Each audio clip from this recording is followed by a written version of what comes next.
POV, anak OMK bertanya Bapak Kardinal tentang arah dasar KJ. Bapak Uskup, love you. Love you. Bapak Uskup, selamat sore. Perkenalkan, nama saya Brian dari Paroki Harapan Indah. Bapak Uskup, yang ingin saya tanyakan, bagaimana sih cara Bapak Uskup itu bisa membentuk tema-tema Ardas tadi yang dari 2022 sampai 2026 sekarang, dari buku besar yang dari Paus Fransiskus tadi itu, cara Bapak Uskup tuh gimana sampai bikin kalimat tema itu? Kan? Begini, Brian, Uskupan Agung Jakarta ada beberapa usaha yang dijalankan agar gereja itu semakin dapat dipercaya. Jadi kan kalau kita berdoa syahadat para rasul, aku percaya akan gereja. Nah, kalau kudus, katolik, apostolik itu dijelaskan di dalam bidang refleksi teologi. Tetapi kalau gereja mau dipercaya, dia harus transparan, dia harus akuntabel, supaya kredibel.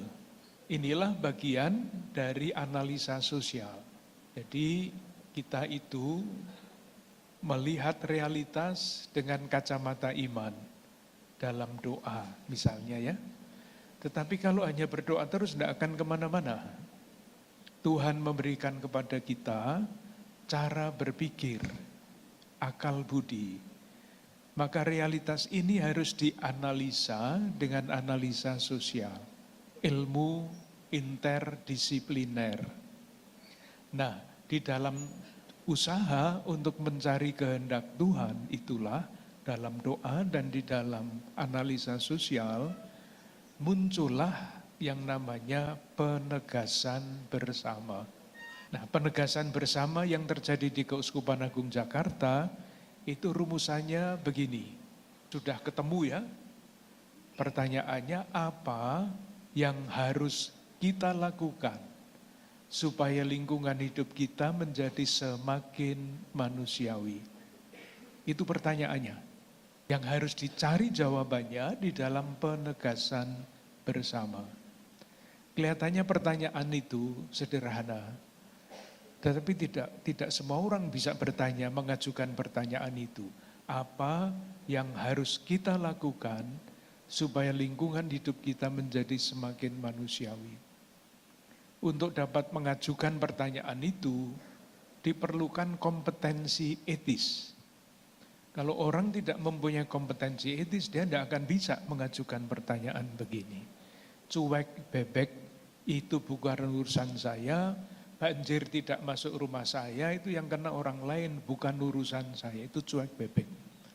Tetapi orang yang mempunyai kompetensi etis, melihat realitas itu akan bertanya, apa yang harus kita lakukan. Jadi untuk bertanya saja sudah membutuhkan kompetensi. Kompetensi itu namanya compassion, bela rasa. Nah kalau sudah ketemu, misalnya penegasan bersama di Keuskupan Agung Jakarta kan, mari kita pelajari ajaran sosial gereja. Ajarannya diterjemahkan di dalam tema-tema kecil, dan kemudian dijadikan gerakan. Nah pertanyaan itu diajukannya bukan saya, apa yang harus saya, tetapi kita. Karena masalahnya terlalu besar untuk dikerjakan sendiri.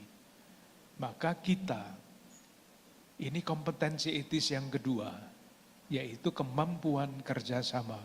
Kalau berkelahi itu kita gampang ya. Tetapi kalau bekerja sama itu bukan masalah teknis saja. Masalah teknis ya, tetapi bukan masalah teknis saja. Ini adalah kompetensi etis.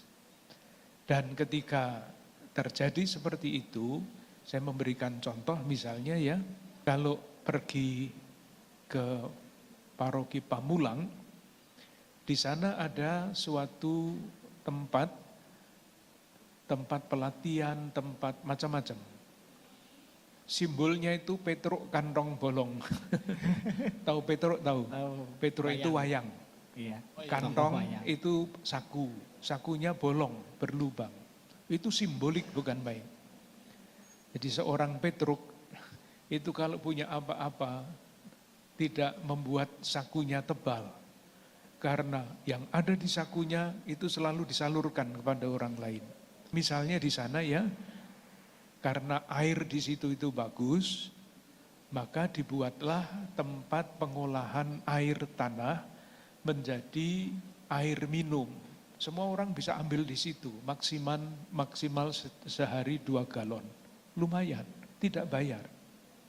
Airnya bersih, sumbernya air ada di situ, dibagikan.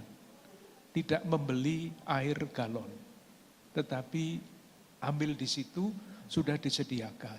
Di situ dilakukan juga itu adalah sampah yang kemudian entah bagaimana caranya menjadi makanan untuk magot.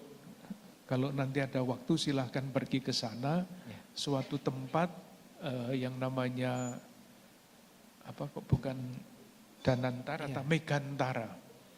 Mengajak orang siapapun yang datang ke situ untuk memperluas wawasan. Contoh-contoh seperti itu banyak. Maka silahkan bergabung, silahkan mengunjungi, siapa tahu nanti dengan berkunjung ada inspirasi-inspirasi baru.